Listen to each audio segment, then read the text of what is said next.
but that's to a smaller audience. So it's kind of interesting. I feel like he got a huge payout to leave Twitch, but that also damaged his relevance, which is also going to affect his ability to do ad deals and be in conversations and stuff like that. But we've seen narratives like this before in other forms of media. Yeah, if we compare that to other entertainment media, it's similar to when Conan O'Brien left NBC almost a decade ago in a very messy divorce and moved to TBS. Yeah, cable TV is just a smaller platform than a regular network, so it's interesting trade-offs. If you're in media creation, do you try to cast the widest net and be seen by as many people as possible? Or do you get that money because there's an interested party that really wants to acquire what you have? I'd say so maybe the larger question is, will Ninja make Mixer relevant? Or will Mixer help make Ninja irrelevant? Probably more like make him rich and irrelevant, but yeah, like we said. Event. Ooh, I like that. How sad would that be? It's so rich that he doesn't have to do anything, and finally he'll realize, oh, I don't have to work. Yeah. And then outbid Jay-Z and Beyonce on an incredibly big And then start ranting against immigrants or women or whoever. They're talking about Notch. Like we said, Microsoft is betting that big name talent will draw viewers away from Twitch. But so far, we haven't seen much evidence of that actually happening. Actually, the opposite. So given that Ninja's YouTube footprint is shrinking and Mixer is dropping viewership, it's pretty clear what direction that's headed in. That could exist as a fair warning for other streamers who are following Ninja's lead. Yeah, there definitely could be consequences for abandoning the biggest streaming platform. There could be. Brave. Wow. Journalism. It's a chicken and egg situation. Does the audience follow streamers, or do streamers need to go where the audience is? It's subsets. Every time you switch platforms, there's only going to be a small fraction of your audience that's dedicated enough to follow you off that platform. So in Ninja's I think that's true. I mean, like, whenever, like, think about how many people that have tried to go over and stream on Twitch and they're like YouTubers. And they, and like, there's a big reason, like, number one, a big reason why people have problems with people, like, following them over to other platforms is because they're boring. Like, that's actually it. They're just boring. Like, their live streams, they suck. So people don't watch them. But on top of that, they have, like before they even start the stream, there's not that many people there to begin with. So it's not like they could really do it based off of anything. It's because people just don't really want to follow people to other platforms, right? Viewers are lazy. They're very, very lazy. I understand you guys. Trust me, I can relate. It's okay. case. Some people definitely followed him to Mixer, more than 2.5 million people, but most of his audience didn't. They just found someone else to watch on Twitch. People only go to like 4 websites. Even on those websites, you don't go past the main page. No, you just let the feed infinitely refresh. It's like Netflix, you only look at the displayed Netflix? lists, you don't scroll across to the side. I do. No, you don't. Yes, I do. No, you don't. Yes. Never mind. Connor. In Courage's case, maybe moving to YouTube was a safer bet. Because while YouTube isn't the biggest streaming platform, it's still the biggest streaming video platform. That's where we live, baby. Yeah. That's our house. You want to come play with the big dogs? Want to run with the bull? We've I streamed feel like the side conversations are a little bit much.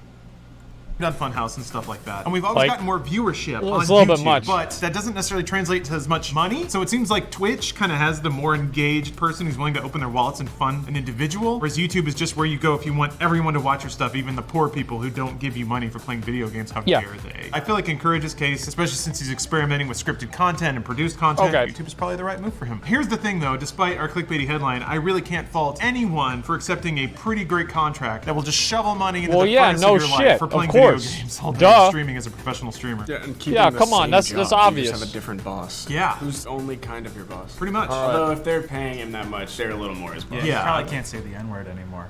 I know. I mean, that's the trade-off you make, right? What if he's doing a Family Guy impression, then it's the character saying it and not him? Here, it's Monday, and that's why we want to just relish and eat it all. So let's just dig right in. Take it away, Brian. Okay. So anyway, like, yeah, I don't know, man. Supposed to add oil first? Well, listen, man. He's watched the Trainwreck Scuff cooking streams. He's seen that a few times. He knows how much oil you really need. Dude. What? You know what pisses me off the most about Fortnite? The building? No, it's the fact that it's not any other game that I like. You know, it could have been literally any other game, and I would have been like, awesome, this game I like is popular, it's popping off, people are playing it, it's great. But it could have been any other game. Why did it have to be such a dumb-ass game, you know? What could have been WoW? Or PUBG? Or, like, Diablo taking off like that, you know? Actually, I really think we missed the boat, man. Like, we should have started streaming, like, 3 years before we started. And no, I think this is a perfect time, dude. It's fine. I think right now is great.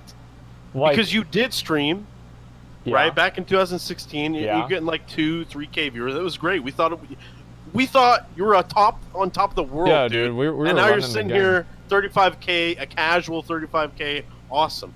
But that's not my point. My point is, why did it have to be Fortnite? Such a fucking horrible, dumbass kids game, you know? It could have been anything else, and I would have been fine. You think Fortnite's a kid's game? Of course it is. It's for fucking losers. I don't know. I mean, I feel like there's some good things about Fortnite. It's not like this terrible game. I don't know. I don't care about clicking on heads, man. Well, I thought It you was just only loved okay in PUBG dude. because yeah, PUBG's great, okay, but this new PUBG, it's a little weird. It's too like, I don't know. The new PUBG's too like fancy, you know. Like sometimes the scuffness of a game is what gives it a little character. When they try to make it look too fancy or some other shit, it just goes too far in the other direction. Yeah, it's endearing. You know, It's endearingly shitty. I don't know if that makes sense. Either Yeah, way, no, it all does. I'm I get what you're saying. I'll read the comments here, okay? Ninja laughing all his way to the bank. When you're here, you're my enemy. What the hell is this, dude? Ninja saw his decline to his time was up. I don't know about that. Let's see. I think it's better for him. You can tell they didn't like the huge ass following on Twitch. His core audience went with them, so it's good. I don't know if that's true or not. Don't go chasing water. I don't know what the hell that is either. I'm here because I'm poor. Take the ad revenue. It's all I have left. Yeah, I don't know, man. Like, overall, I think Ninja's probably doing pretty well. But, I mean, moving to another platform on top of, like, like his stream already not, at its absolute peak. Those two things coming together, of course, they didn't really help each other out. You know what I mean? Of course, you got some donations. I'm going to read donations here. If you talk to Mixer, I wouldn't follow. It requires me to add another bookmark to Chrome, and that takes a disgusting amount of work. If you went to Xvids, I definitely would follow, as I regularly am a viewer on that website. Okay, Jeeves, thank you very much for the $7. I'll keep that in mind. Cypher donated $10. You're the best, dude. Agreed. From 2K to 32K. Awesome, man. Thank you very much. I appreciate that. It's been crazy. It's been quite an adventure. It's honestly like really kind of weird for me to even consider it. But yeah, things have been going very well. So thank you very much. I appreciate that. Okay, let's see. Your best dude. All right, watch the 2-hour video at 2x speed. I don't want to do that. We will go ahead and we'll watch the Diablo video. All right, let's get that done. Okay. So far, we have 2 trailers, and that's one cinematic and one for gameplay. Okay. The cinematic is probably the most metal thing to ever be released by Blizzard. And I Probably. don't want to spoil it too much. I suggest that you give it a watch for yourself. It's pretty intense. The events of Diablo 4 take place decades after we disposed of Malthael and the Reaper of Souls. Oh, really? So Wow. even in-game, it takes about 30 years before anything changes with the series. Story-wise, as you'll see in the cinematic, I didn't the know Queen that, of the actually. Succubus and daughter of Mephisto and mother of all humanity, Lilith, has been resurrected to wreak havoc upon the war-torn sanctuary. Yep. The game is Fucking back bitch. to its dark and dreary atmosphere, full effing force. Which is good. I like that. There it is. Fuck yeah, dude. This will be fucking beautiful. An incredible game. You think me mad, old friend, but I know these dreams. And not just in looks, but also in gameplay. As you can see, it looks to be more in line with Diablo 2 or Path of Exile. Yeah. All of the flashy effects are now gone, and the game takes on a much more dark and visceral atmosphere that's reminiscent of its predecessors. I feel like some of the effects are flashy. I mean, they're not like, oh my god, super flashy or anything like that. It's not a light show. But at the same time, I think they do have a certain level of flashiness with that as well. Yeah, sure. It also has some completely new aspects as well, however, one of them being the open world design. No longer it seems that the game is primarily comprised That of is the levels main with thing I'm teleports excited for into with other Diablo levels. 4. The world of Sanctuary is now completely open, and you must travel from one location to the other, exploring a giant map in search of fights, dungeons, and loot. Wait, oh, what was that map? From one location to the other. Oh, shit. So that's the whole map for Diablo? Where the fuck was this? Holy fuck. Okay, so we already saw this map right here. The map that the cutout is Diablo 4 right now. And so I guess these other parts are expansions. Dude, this game's going to be massive. I know. If they pull this off in the right way, oh my God. Yeah. Yeah. Oh my God.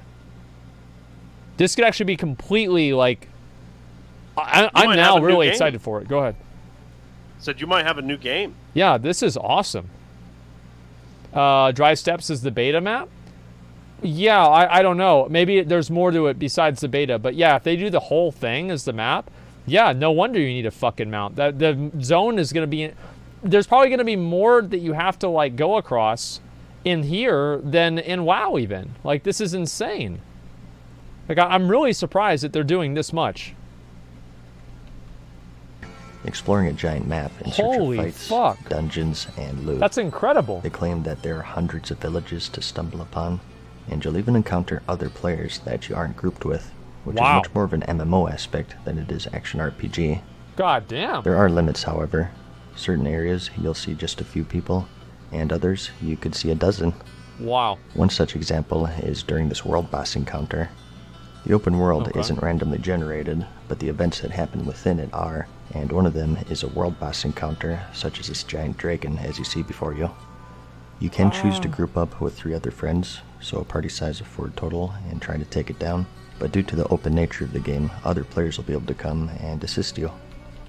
These bosses... See, I don't know how PvP is going to work in this game. That's another concern that I have. Is like, how is PvP going to work in Diablo 4 whenever there's so much phasing and stuff going on? In a way, I want to wonder if you're going to be able to zone into like different worlds on purpose, or if Blizzard is just going to dynamically put you in random phases in the same way they do with WoW.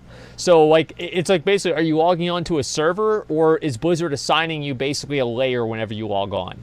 And if they're assigning layers, I really kind of worry that all of the interactions that you're going to have in the open world are just going to be throwaway interactions, and they won't matter in the same way as they do in WoW.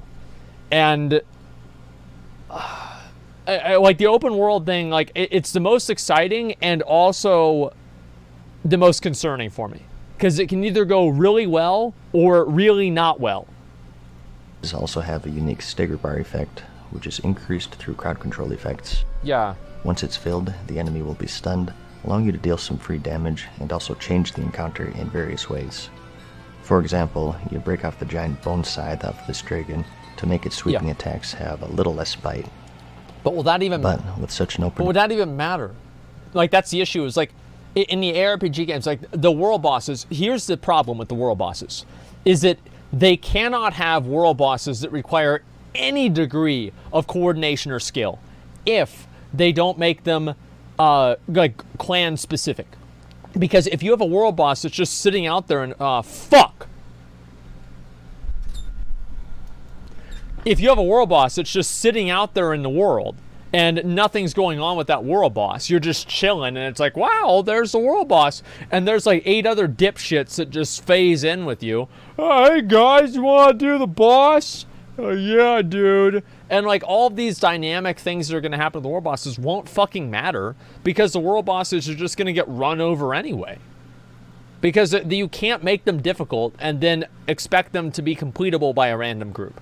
It either has to be completable by a random group or difficult. And if it's not difficult, then it doesn't matter the way the boss changes dynamically if you cut their arm off, because it's going to die anyway. You see what I'm saying? Like, hopefully you guys see where I'm coming from. Like, it's like you're doing 2 contradictory things. How to make cool bosses if it's all RNG? I don't know. Like, it's not about it being RNG. If they want to make difficult world bosses, they have to instance them and have them for clans only. If not, they'll just be annoying to do, and I don't think people will like it. World, you need a fast way to travel, so mounts were announced to play a big part in the game. Yeah, that's going to be help awesome. speed you along in your exploration of Sanctuary. And judging from the previews, it looks like they're going to serve as that collectible aspect of the game. Yeah. Like with how you see in Diablo 3 with the wings and pet systems. Yeah. There are to be 5 classes on release. 3 were revealed at this year's BlizzCon, and that's the Barbarian, the Sorceress, and the Druid. The Barbarian is pretty self-explanatory. You hack, slash, jump, and spin. A unique aspect to them, though, is that they're able to equip 4 weapons at once and seamlessly switch between them in combat, so you can adapt to any situation. The Sorceress is your mage, focusing on 3 different schools of magic, and that's fire, frost, and lightning. This is the same as And the Diablo Druid 3. is your master of nature and shapeshifter, capable of taking on a bear and werewolf form, I feel like Druid's either and going also to be really commanding OP the or aid really of bad. various One or the animal other. companions.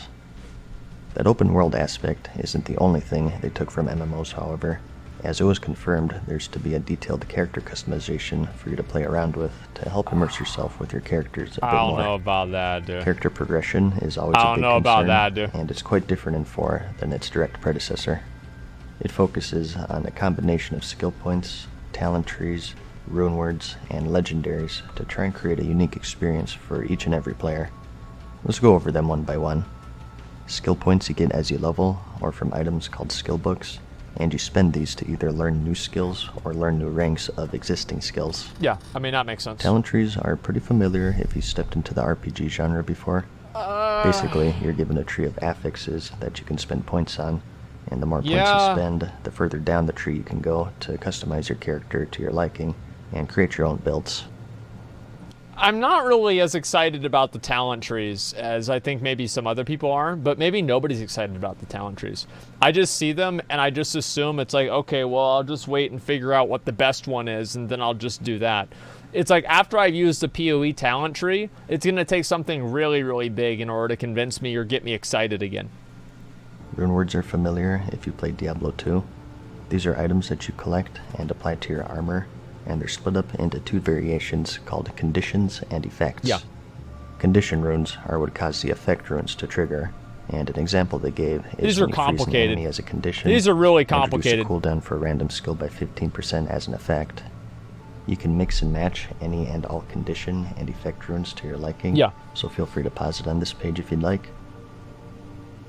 So just like in Okay. Shadowlands, they're looking to give players great power in how they want to play. However, a problem with any RPG is that there's always a quote best option, so we'll just have to wait and see if we really have any meaningful choices to make.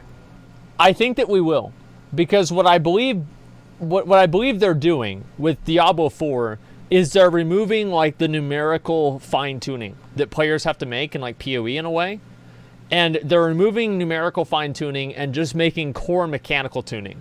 So there's nothing, it doesn't matter like how much agility or how much vitality or whatever you have, they don't give a fuck.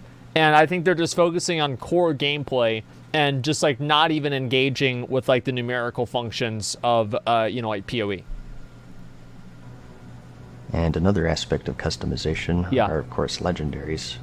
These are the new tiers of rarity, and that's normal, magic, rare, and then legendary and ancient legendary, sharing a tier with the set pieces. And then finally, at the end, are mythic legendaries. Ancient These legendaries. are said to actually be legendary Okay. in rarity. Okay. Vanilla Diablo 3 kind of sucked, but one of the cool things was just how rare the legendaries were. They were pretty bad for the most part, but they were so insanely rare back then that if they dropped, it was like an oh snap moment. Maybe one every 20 hours or so, if even. Yeah. So it sounds like they're going back That's a to really that good level drop. of rarity, as opposed to Reaper of Souls, where you get one like every 10 seconds, which I'll believe that a year into the game. And we'll see if legendaries are raining from the sky by then. Because that's what I think is kind of going to happen.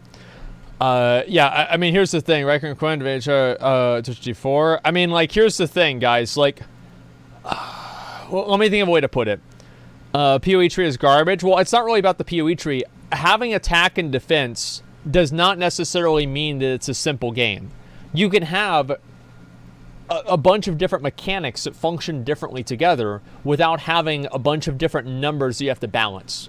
Like, number balancing isn't as gameplay defining as talent and ability balancing. And I think Blizzard, what they're doing with D4, so I just said, is that they're just removing the number balancing out of the equation. They're just taking it out of the equation. They feel like that's something that players, it's complication, and most people don't want to do that. And I think if Blizzard takes Diablo 4 down the route of not trying to compete with Path of Exile directly in terms of, complications and, like how overly like complex and not really convoluted, but just involved that PoE systems are, I think Diablo 4 can capture more of like a casual ARPG market. That's what I think their best case scenario is. And there's more people that play casually than hardcore, so it's not like this is like a second place or anything. I think the casual market is a lot bigger than the hardcore market. Kind of defeats the meaning of the word legendary.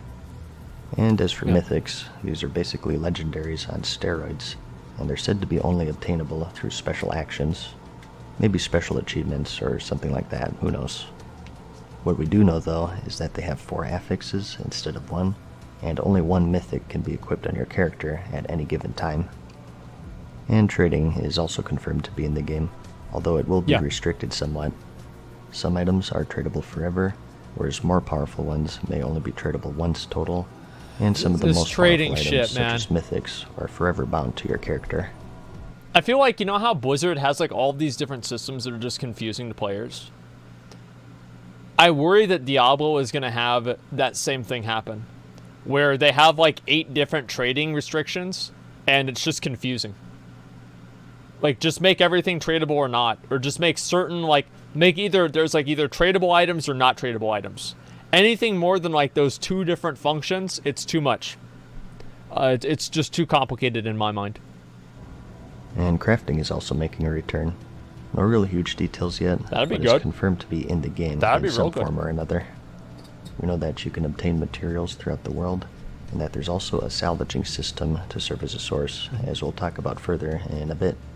I wanted to make special mention of it though, because it's tied to clans.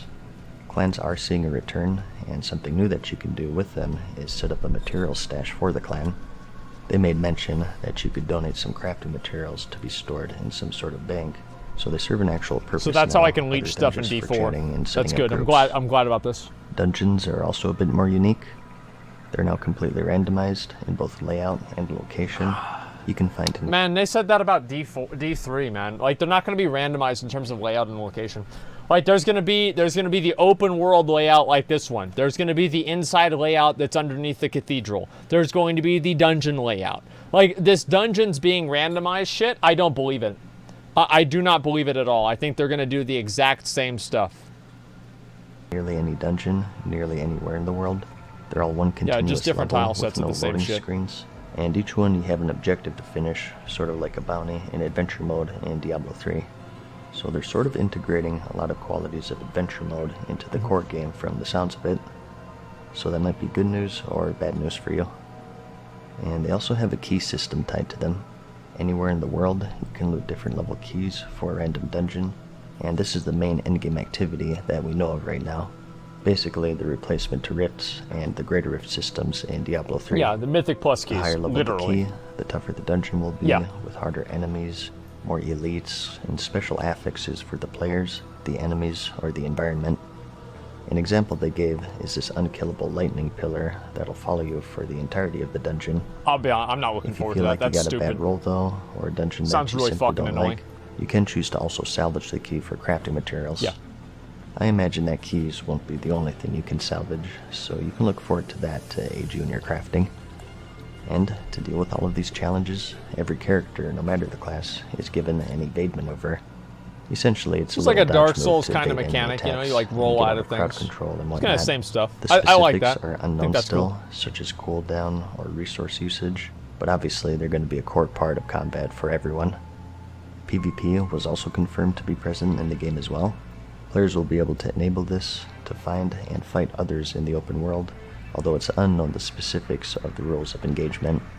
They did speak a bit in regards to balance, however, stating that certain builds will of course be good for PvE and bad for PvP or vice versa, and that they can fine-tune the game enough to balance both sides of the fence.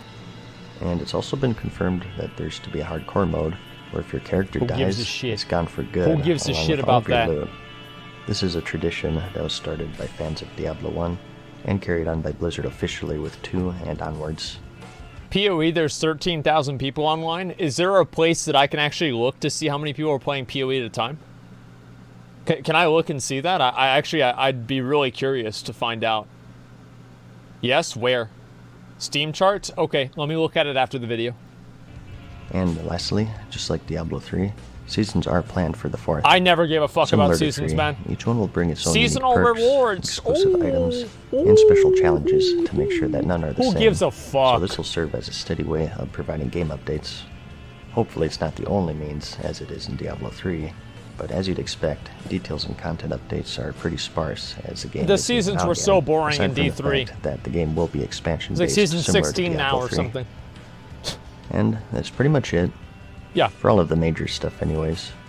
I just wanted to hit the highlights here and give you an overall look of what we know so far. All in all, I think it's looking pretty good, although it's a bit early still. Okay. I did think that this was the most impressive thing of the convention though. The gameplay just looks so dark and depressing, like my voice, so it's right up my there alley. you guys go. I like the fact that it looks a bit more slow-paced and less flashy than Diablo 3. I love the MMO aspects that they borrowed, although I hope they don't go too overboard. And the loot system and character progression all look pretty good to me. The only thing I'll say is that the interface is pretty awful. It's definitely super early. They said that they've been working. I don't think the interface really sucks that much. It's just basically Diablo 3 interface, and they moved the shit around a little bit. I wouldn't even say that's different. It's that different. Season 19 is starting next week? Yeah, who cares? On it for quote some time, but I think that's a load of bullcorn. I think that after Diablo Immortal, Bullcorn? they sort of panicked and have been cramming it out like a thesis paper the day before it's due. Yeah. It's definitely years away, so I wouldn't get too Don't crazy say with that, yet. man. I'd be surprised if it was 2021, to be honest. They even said that it's not even Blizzard soon, so just be ready to wait for a long time. I do hope that they take their time with it, though. No, I felt man. like Diablo 3 was kind of rushed in its It's a release. long fucking so way hopefully away. we That's don't like see a next repeat week or with that. something. Watch it. If there's any interest in this could be something I cover They're more gonna in bring it the out for future. Christmas. I'm definitely interested in it, and I hope you guys are too. They just baited so everybody. Let me know if there are any Diablo fans out Just to there, build hype, dude. and I'll keep it on the radar for the channel. That's what it is. I mean, before I ever started the channel with World of Warcraft, I was streaming Diablo 3, so I'm a big fan of the series. Okay. And despite the voice, I'll be eagerly awaiting more news. Fuck yeah. Otherwise though, I hope you found this video interesting or helpful. Like it if you liked it, and I'll see you in the next one. Okay. Peace. Okay. So, announced it early to make up for the Diablo Immortal. Yeah, I think so. for now, more. Is there only so much they can do? Or are they recycling the old grinds? Well, here's the problem, is that they are in a lot of ways recycling the old grinds. But the concern with that is that what else can you do? What else is there to do? I don't understand it, you know? Like that's about it. Easy to distract from controversy? No, I don't think they released it early to distract from controversy. I don't think that happened at all. All right, Steam charts. Let's look and see how many people were playing PoE. All right, Steam charts. Okay, so Steam charts tracking what's played. Wow, there's a lot of people that play CSGO. Holy shit.